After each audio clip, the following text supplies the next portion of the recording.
All right. Hello, everyone. This is my first podcast, Ordinary Excellence. We have Makel here, and I'll give a little bit of information on him. But before that, I just wanted to start off by giving a little bit of information on Ordinary Excellence, why I started it.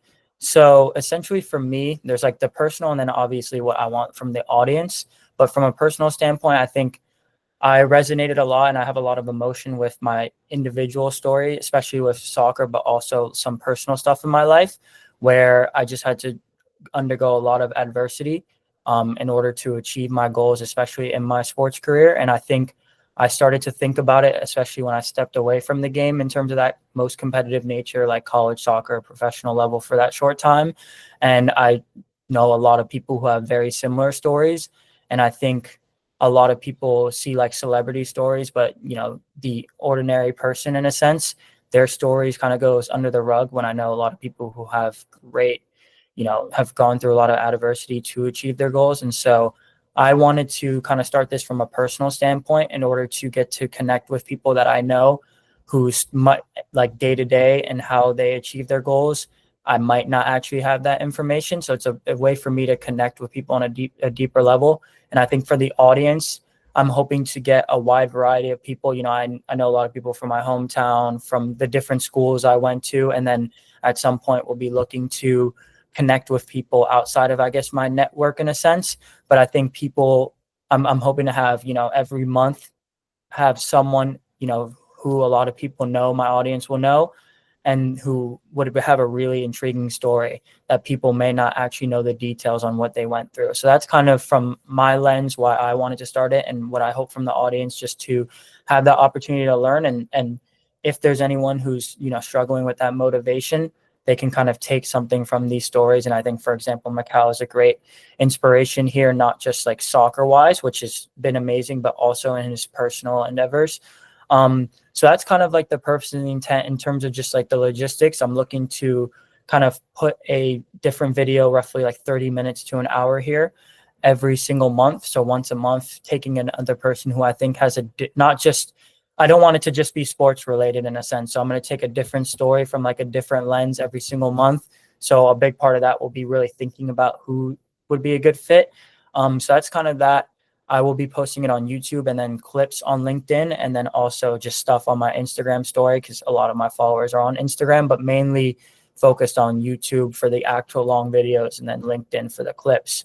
But that is kind of the background. And now I have Makel here. Before I kind of take it away with, him talking and, asking him questions, I just wanted to, a lot of my, I guess, followers on Instagram who are probably going to be the primary way that people are going to see this. A lot of them are from a different avenues. So just giving a little bit of background here, me and Makel played together since we were like 5, 6 in the Bethesda area, Bethesda soccer, all the way up until like early high school. And obviously he had a different college path than I did, but I've been able to keep up with it a lot, and he's made incredible marks in that realm. But we got to play together for a long, long time, carpooled at one point. So I thought just it would be a great person to kind of start out with this one. But yeah, I guess we can start off here, Makel, if you want to just give some brief information on like your story, just leading up to maybe the recruitment process of, so it can be soccer related, just personal stuff, but kind of your life story briefly for the audience to know up until that point. Okay, well, as Elliot said, my name is Makel Rasheed.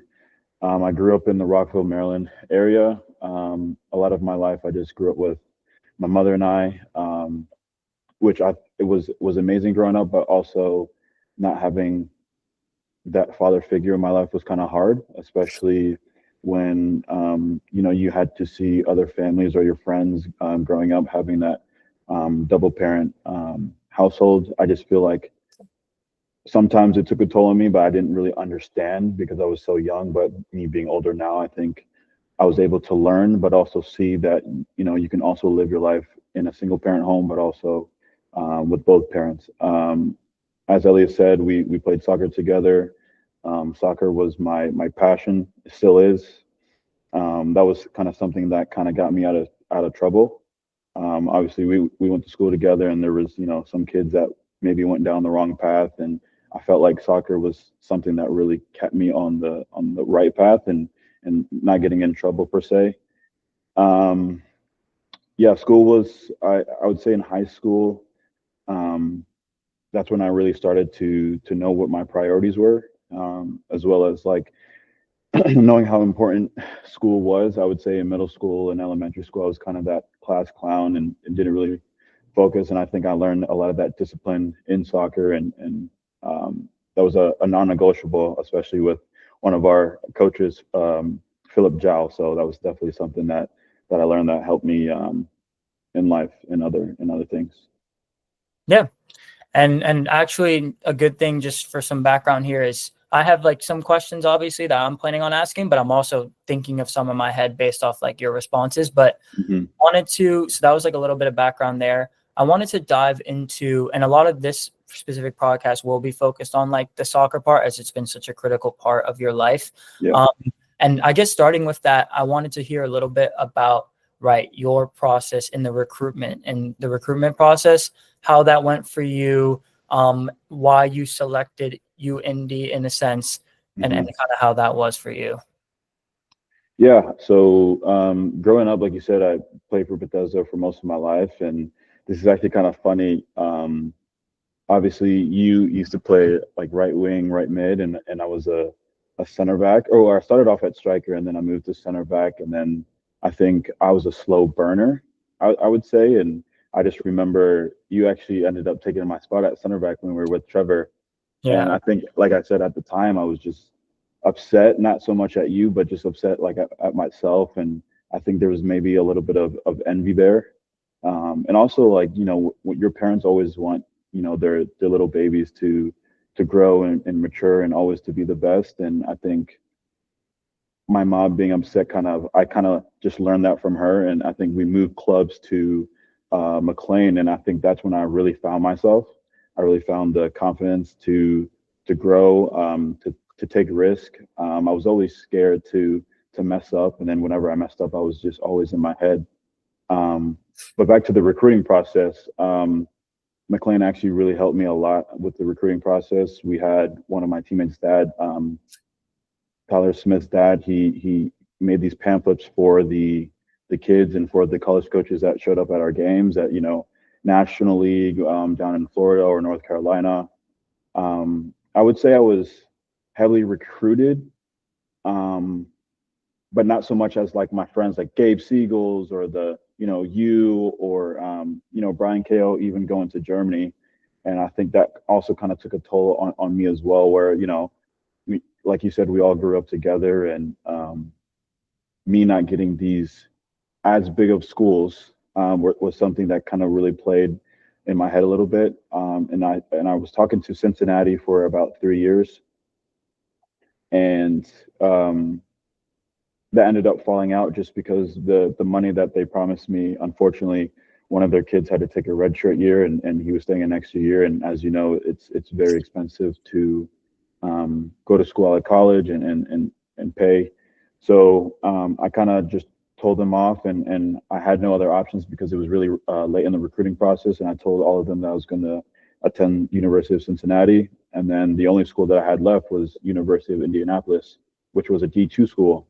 And then in my head, I said, this is a D2 school. I want to go professional, but I think I was very ignorant at the time, and I didn't know. And I thought, the only way that you can be successful in soccer is if you go D1 or if you go to Europe early. And yeah, that's how I ended up at UND. Okay. Yeah, And very then, long answer. yeah, no. And you touched on a couple things there. So dating back to, I think, talking about like from Bethesda to McLean, I think obviously I wasn't there when you were at McLean. Yeah. Like talking to the number of guys, I mean, the linkage between the two clubs, so many mutual people, you could see a big growth. You heard a big growth as yourself and a player, where you were starting to get that recognition on like a national stance. Obviously, don't correct me if I'm wrong, but you guys won nationals, or you went pretty far. We went I think we were in the semis, but we ended up beating the prior champions of the year before. Yeah. Yeah, so you were definitely starting to gain national attention in that sense. I wanted to hear, I guess, obviously you talked about a little bit of, right, it was that adversity, and then you had to essentially make some changes. What do you think were like, touching a little bit more on that, some of the biggest changes? Because I think that point was like one of the biggest steps that you probably made in your entire career, in a sense. I feel like for me, comfortability when I was young was something that I liked and I loved. And as you said, we were playing together since I was about 5 or 6, and also so some of these other guys, Bobby Foos, the Justin Bobs and all these other guys, and I just didn't want to leave that environment because I just made these great friendships, and I knew that leaving, I would have to not necessarily lose these friendships, but I wouldn't be seeing like my best friends every day, and I would have to make new friends, and then I would have to impress the coaches or impress these other kids, and me being an only child, I felt kind of scared to do that maybe.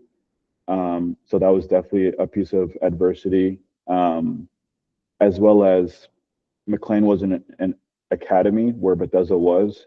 So going back to club was something where I almost thought me taking a step down could lower my chances of accomplishing my goal, which was to ultimately be a professional soccer player. So yeah. Yeah. And then you started talking about, right, UND. And I know we kind of talked a bit, and this was a discussion I wanted to hear because I actually don't know this from a personal standpoint. In terms of like preseason when you first got there. So for example, right, for me at like Brandeis, it was a Division III program, but I even like had to prove myself the first couple of weeks. So I'm kind of curious because you had very high accolades pretty early on in your college career. Like most people aren't looking at an All-American at underclassmen level, right? So how was that process for you in terms of like preseason, and then like when the coaches were really like, all right, this guy is like going to be one of our guys? So I actually, I think this is where I needed to humble myself a little bit. Obviously playing with you guys at Bethesda and me thinking that I was better than a D2 athlete. I thought that I could just walk in and I was going to be the best player no matter what. And I thought that it was just going to be a stroll in the park. When I got there, I just remember the first week of two-a-days, which was the first time I ever got introduced to two-a-days.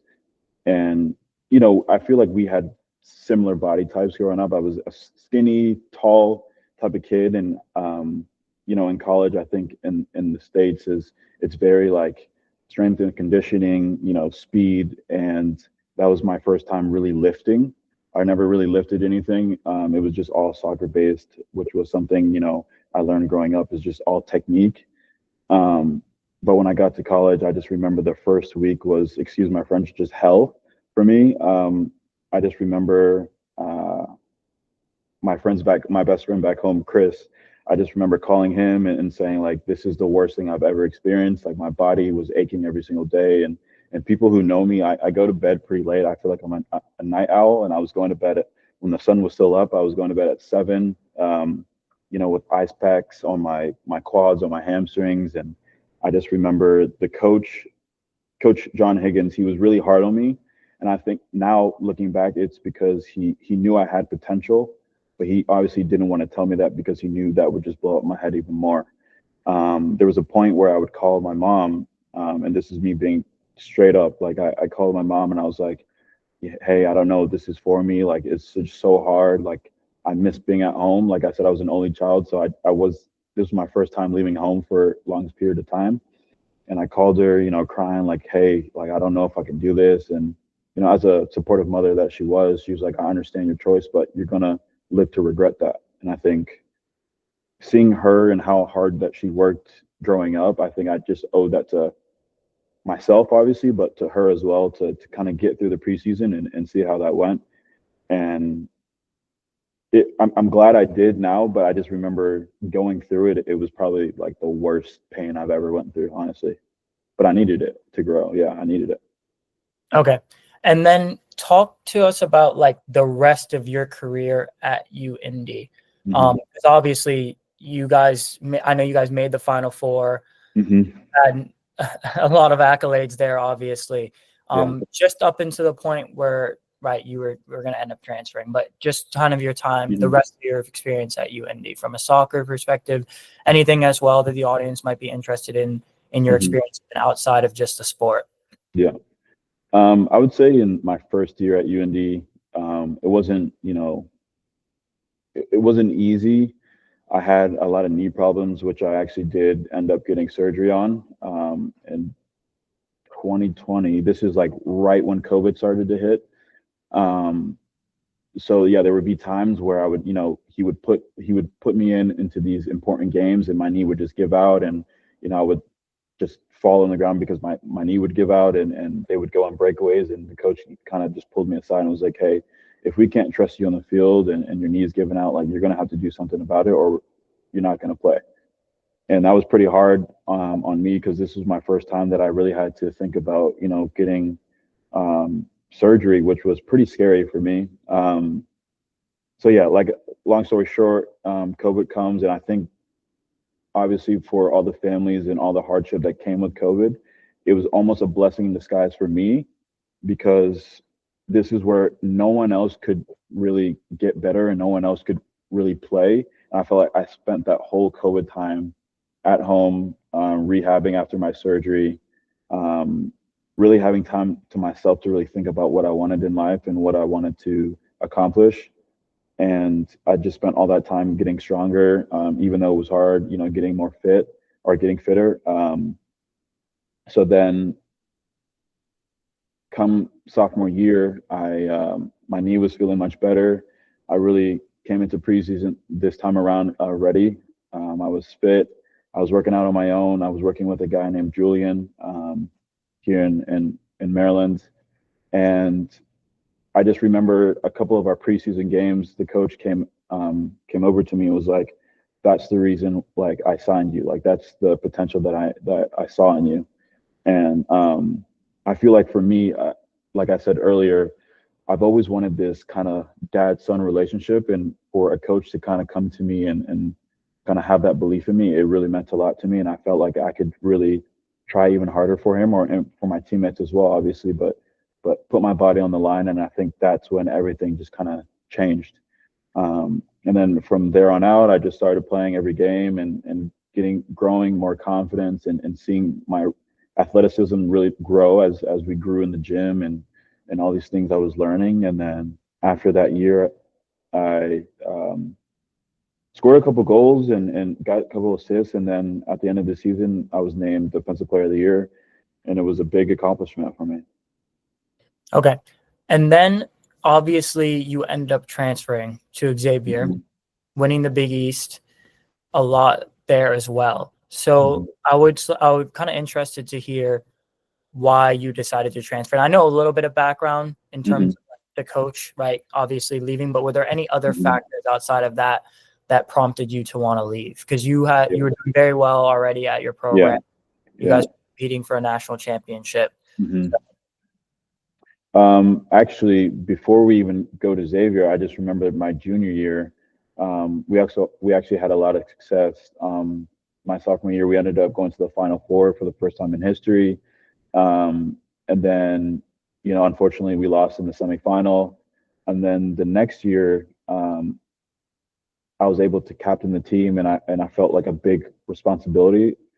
And then we also went to the Final Four that year. I was named Defensive Player of the Year for the first time in the GLBC, and we won the league. And I felt at that point, a lot of my teammates were like, "Hey, like, you should probably transfer.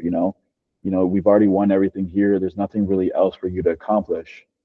And then come to the semifinal of the national tournament, I just remember I was named an All-American for the first time, and all these things were coming so fast, but I was yet so grateful, because God has been so faithful to me.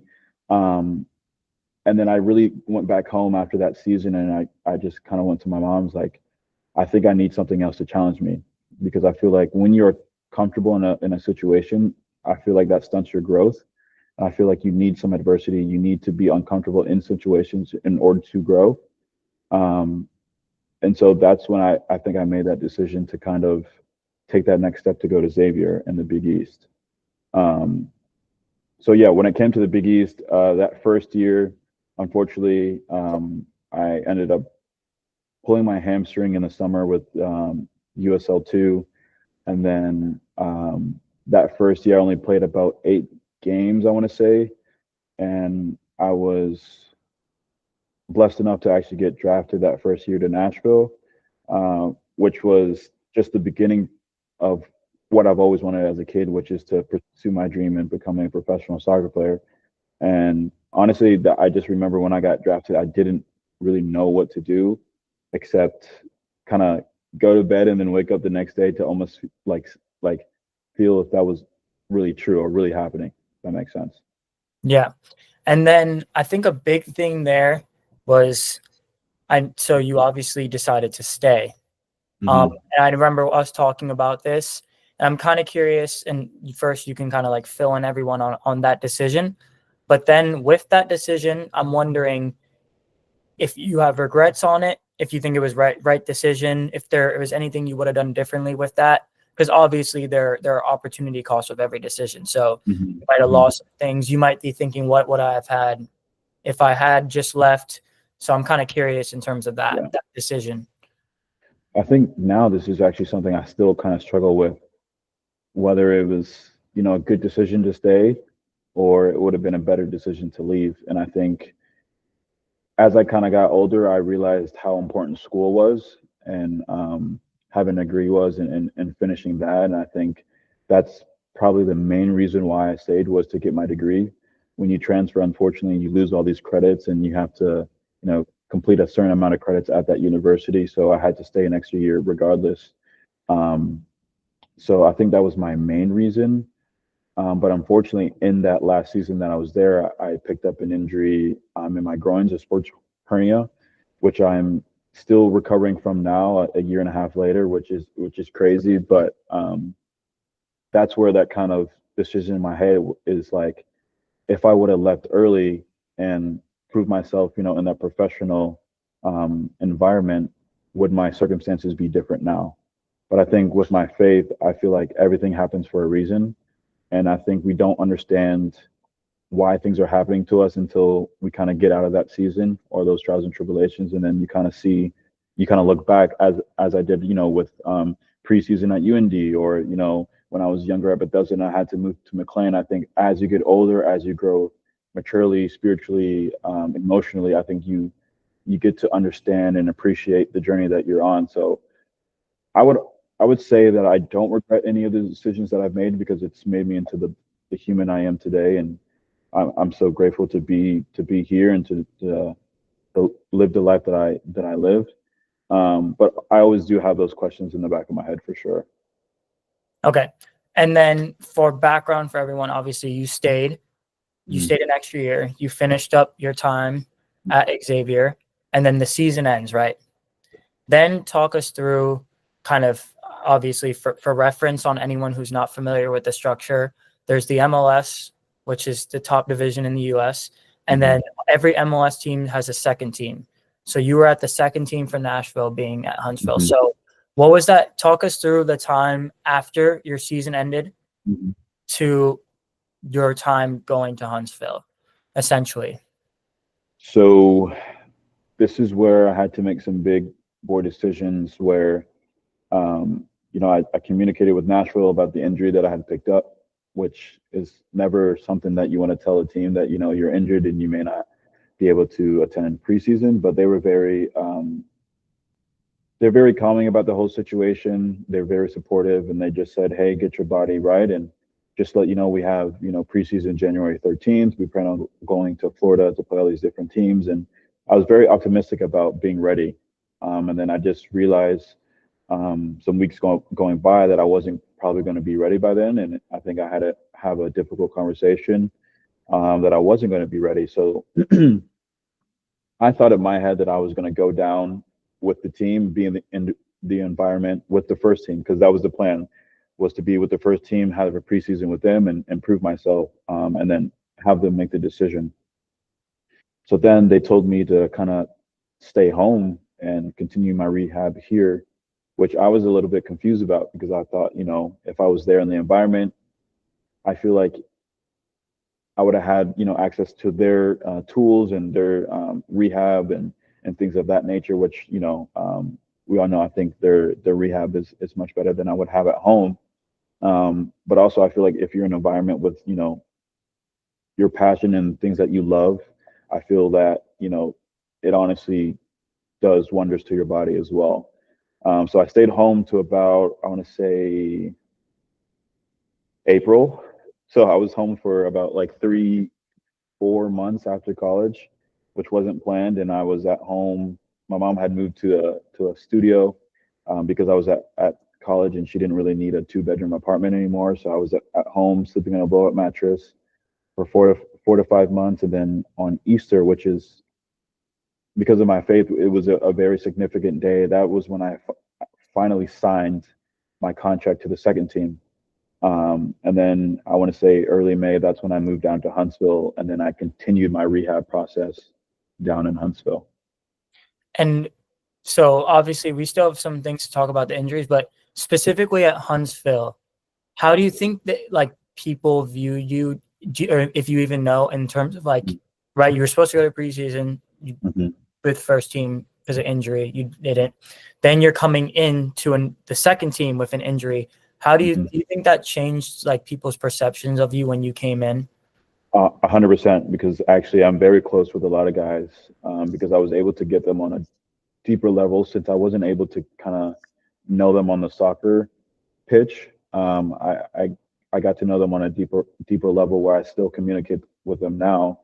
And I kind of asked them before I left Huntsville. I was like, "What did you guys first think of me when I arrived?" And they're like, "Okay, cool. You know, he's injured. He's probably gonna be integrated within the squad within a couple of weeks or however long, like a month." And then months go by. Like I'm talking 3-4 months go by where I'm still not even on the pitch training with them. And then I just remember my one teammate. He's like, at that point, I just didn't see the purpose of you being there, which he was very honest, and we're friends, so I didn't take that on a personal level. And my other friend, he was like, "Yeah, I just feel like you just should have either stayed at home, and or why did they sign you and these type of things if you're not going to play." So that was hard to hear, but I think me growing up maturity wise, I took that as they just didn't understand the reasoning. So it was definitely hard for me to hear, for sure. And then kind of going on that, and you kind of touched on it a bit, but just talk us through the rest of your time at Huntsville until this, I guess the season ended, right? Yeah. So yeah, I was there doing rehab for the next 3-4 months, and I just felt that my body wasn't getting better. And then during that time, I kind of realized that I had to still be part of a team, but not by using my feet in the ball. So I kind of picked up like I want to say a father figure role. Just feel like there was times where other people got injured, and that's when I kind of introduced my faith to them and saying, you know, when the Lord thinks the time is right, like He'll make it happen. And I just remember one of my teammates, Brennan Creek. He struggled with his injuries, and I think we grew as brothers, but also like spiritually together because he knew of God when he was younger, but he kind of fell out from it. And then when he met me, I just kind of slowly put him back into his faith, and he was very thankful for that. I just remember, you know, towards the end of the season, we had a very like intimate conversation where he kind of expressed that. So then, yeah, a couple months later, I called my surgeon back, and I'm like, "Hey, you know, things are not working." And then, long story short, I go back home. I get the second surgery on my groins, and then I fly back to Huntsville, hoping that that would, you know, resolve everything. And then some progress was made. I was able to train with the team kind of towards the ending of the season in the September, October months, and I was actually training with the team. And then I traveled twice, but I knew that my body still wasn't ready. I was still in pain, but I knew that my contract was on the line, so I kind of just gave everything I could. And then I'm extremely grateful because I can call myself a professional soccer player or ex-professional soccer player. I made my debut the last game of the season against New York City FC on St. John's Field, who's actually in the Big East. So it was just, you know, full circle moment. Okay. And first and foremost, congrats on that. I know for me personally, that was probably one of my best days in my life as well. Yeah. I wanted to then talk about, because I think people here complain about the job market and it's tough, but I think it pales in comparison to being a free agent in the professional soccer world. It's brutal. I experienced it firsthand as well. Talk me through the end of the season, meeting with the coaches, and then like kind of where it's been at since then, because the season has not ended too long ago. Yeah. So yeah, I remember, we had our end of the year meetings. I just remember I was praying super hard for discernment and for wisdom, and just asking the Lord, help me during this time for whatever answer that I get, that I'm thankful for whatever comes of it. If they said no, I was still happy for the experience, and I can take all that I learned from this past year and move to wherever I'm going to go next. Or if they said yes and you're going to stay, I was grateful for that as well. Unfortunately, they did say they were going to let you go, and that I had I was a top character in the locker room. I was kind of like the glue to the group, and even though I wasn't playing, I was still a big part of the team, which honestly felt good to hear. But at the same time, I wasn't there to quote unquote be a therapist. I wanted to compete and play the sport that I love. But yeah, I ended moving back home, I want to say in November. And yeah, so it's pretty much the same thing. I came back home, was sleeping on a mattress all the way until now. And it's been tough because, as I mentioned earlier, I'm still going through the process of continuing to heal, continue to get all the treatment that I need for full recovery. I haven't been able to get that breakthrough yet, but I'm very optimistic and positive that the Lord is going to make it happen. I just got to continue to have faith in Him, and He will guide me to wherever I need to go. And then, so I think we've kind of gone through, I guess, like your story, but breaking down some of the specific parts here. So just kind of a recap in a sense is, right, you kind of had those struggles at the end of your time at Bethesda, and had to leave, obviously, then went to McLean, but made it work and became a top player. Then you had some troubles, right, where you committed a lot of your eggs in a basket to Cincinnati. It didn't end up working out. Went to UIndy, and right, a lot of guys, and I know the same thing. I mean, I chose to play Division III in that sense, but it was because I was under recruited by Division I program. So I definitely resonate with that feeling. But made it work, and you thrive there, transfer, and then get drafted. Ultimately, decide to focus on your education, which I think is a smart decision. But there's always that thought, right? If you had just gone right away, you might be on. And I think, firstly, right, you have a lot of the qualities to be an MLS player. So there's definitely all those thoughts. But that's another time, right? And then on top of that, it's just been like a mountain of injuries in a sense. So how is that? You've had to deal with a lot of adversity, but you've always come out on the other side very positively. What do you think, like, just outside of like from a soccer perspective of like overcoming these obstacles, how do you think you've grown? And obviously you've had a lot of conversations here about faith as a big thing, but like touching on faith and then other aspects of your life, how do you think like these constant obstacles that you've had to deal with have shaped you into like your character today? Yeah. I feel like that was really good how you said it. I feel like my whole life there's always been, I made that initial jump, and then I had to kind of humble myself, and then I made another jump, and then I had to humble myself, and so on and so forth. And I feel like that's just kind of been my story, and I feel like that's what I'm going through now, and that's why I feel like I have so much peace, is because I've been through these trials and tribulations. I've been through these seasons before, and I know what the Lord has done in those previous seasons, and that's what He's going to do now. I also feel like I've learned that, I'm able to connect with other people that have gone through similar experiences as I have. And, for the younger generation, which I'm a big fan of, I'm able to tell my testimony to these kids. And, if they were to face, God forbid, if they were to face, similar trials, that, I could share my testimony, and they can have hope, or they can have faith that, whatever happens, that they can continue to push through, and that ultimately is just going to make them stronger and stronger. So yeah. And then in terms of Right, just diving even deeper into that, I was looking to hear a little bit more about like how faith has really played a role into your life today, because I Mhm. know it's been a big part. I know my mom has even noticed it as well.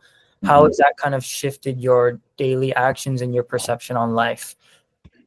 I think growing up all the way, I would say up until I actually transferred to Xavier, I met one of my best friends to the day now. His name is Ernest. He kind of introduced me to the Lord. I think I knew who Jesus was and I knew um, about him, but I didn't really live my life for him. And I think the way that I live my life now, I can see that he's been very faithful to me. And I think me living my life every day close to him and praying to him and asking for guidance has really helped me in these stressful situations. Because I could, in the situation that I'm in now, a year and a half later, and I'm still injured, I feel like a lot of people would just quit, or they would call it quits, or complain, or be angry at other people, where I just feel like I have this on like this piece that I can't really explain. I also feel like it's helped me with my relationships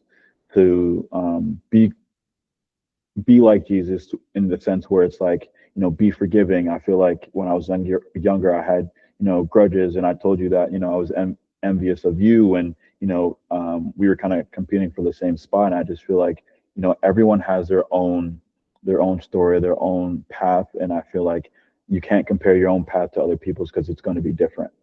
Obviously, you're going to see some similarities, but ultimately it's going to be different for you. And I think comparing is the thief of joy, and the thief of your own success and your own testimony. So I just felt like I really had to focus on me, but also start to treat others as I would treat myself. So yeah, I think that my faith has definitely been something that's changed my life forever, and I've seen the benefits in it in my life and other people's lives, and it's brought me closer to other people and to people where I've had grudges towards, and I've actually, reached out and just apologized, and yeah, it just brought like, a beautiful kind of thing to my life for sure. Yeah, I'm glad. I mean, I'm definitely glad we got to talk about that, because I think that was probably one of the most beautiful things that you've talked about thus far. But I want to dive into something like even deeper. I actually have like two more parts of this. Hmm. Um, but this wasn't actually originally on my plan, but you talked about it about the beginning, and I think this would be a really good lens for the audience to hear, because as you know, like in Bethesda area, you kind of talked about it not having that father figure at a childhood Hmm. age, whereas Hmm. like a lot of the people in the Bethesda area, it's predominantly a white area, Hmm. both parents involved in that sense. And obviously your mom is a super mom, uh, Yeah. like in terms of that. But how was it growing up, especially when you had to deal with a lot of adversity in your career and in your personal Hmm. life? How was it like not having that father figure available? And then like, how do you think it's like strengthened you and made you stronger, because you've come out the other side stronger every Hmm. single time? And wherever there was like moments where like you really wished you had that in a sense. I think obviously, I think there's been a trend this whole entire podcast where I've kind of talked about, me going back to my mom to help me with, discernment for, bigger decisions. And I feel like obviously my mom's a woman and I'm a man. And I think there's some things that my mom can try her hardest to do to help me to learn and to grow as a man, but there's some things that she just can't. And I think that's where I kind of missed out. Obviously, I had other, father figures in my life where, I had my uncle always taking me to soccer, supporting me. I had, coaches that, as I mentioned, that were father figures in my life. And I think I've always had a time when I was younger, kind of being vulnerable, because I just didn't know how to do that with my mom. And I feel like if I were to have, that personal connection with, my father, I feel like I would have been able to open up more and to kind of be like, hey, this is my dad. He's a guy too. He's probably, been through similar struggles as a kid himself. So I don't know. It's definitely was hard, but I kind of look back and I appreciate everything that my mom has done, and I probably don't say this enough to her now, but anytime that I'm explaining who my mom is, I definitely always give her the props because she deserves it for sure.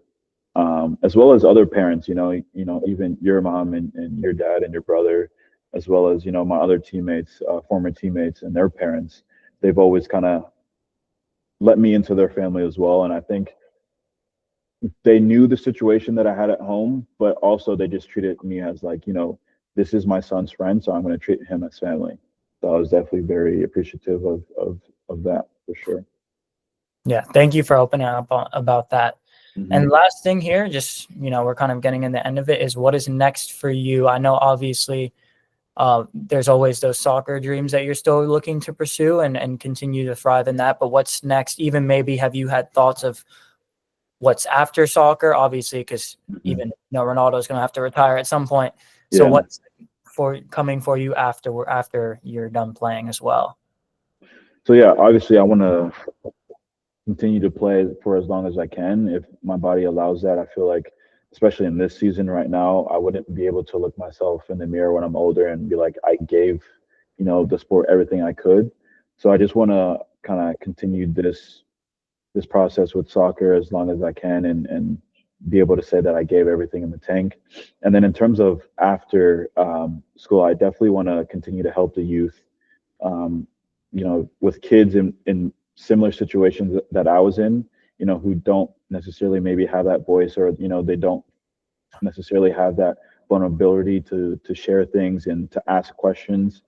So I definitely want to do that. Maybe to, work in the sports management field. I was thinking about volunteering at church to start like a small group for kids who are obviously Christian based, even if they're not Christian based and they're just curious about who Jesus is. I feel like within the last, I would honestly say like 18 years of my life, just dedicating myself to soccer, I kind of just put my identity with soccer and not really knowing who I am without it. And I think the last year and a half, I've kind of idolized soccer, and now it being away from me, I kind of had to learn more about myself. And I just want to teach kids that you're more than just you and a soccer ball. You're somebody else outside of soccer. So I just definitely want to make sure that, kids and even grown-ups know that they're more than just, a soccer player for sure. Appreciate that. Yeah. So that was all I had here. And I just wanted to kind of wrap this up. I think you gave excellent responses here. And for the audience here, I'm just hoping that the adversity that you've had to deal with, but how you've come up on the other side, and you're still dealing with it to this day. I think you've had to deal with more adversity than most people I know, but you also have some amazing accomplishments. All-American, right? Got drafted. I mean, for example, I cannot say that I got drafted. So you've always come out on the positive end, and you can see even more than just the success that you've had. It's your positive outlook despite what you're dealing with. And I think so many people, for example, with injuries, they just dwell, some quit, but you are continuing to move forward and put your best foot forward and have a positive attitude on it. And I'm hoping the audience can kind of see that and take that away into their everyday actions and moving forward, obviously, in terms of just like with this podcast and looking at it forward. I think I'm really hoping that like each story that I provide will help the audience see that from like a different lens, and some stories will resonate with people and some won't, but I'm hoping that one of them will click for everyone. But I really appreciated having you on here. There's obviously I got to follow your story, but I don't really, now I know, but I didn't know the full depth of it. So this was a great experience for me. And again, I appreciate you being on here. Yeah, thank you for inviting me. And I think obviously being amongst the first is honestly a blessing. I appreciate it. And I think this is a great idea for not only you, but for other people, like you said, going through similarities. I think it's good for people to see that they're not the only ones going through certain things. So that should give them hope. So, yeah. All right. Thanks again. And thank you guys in a month.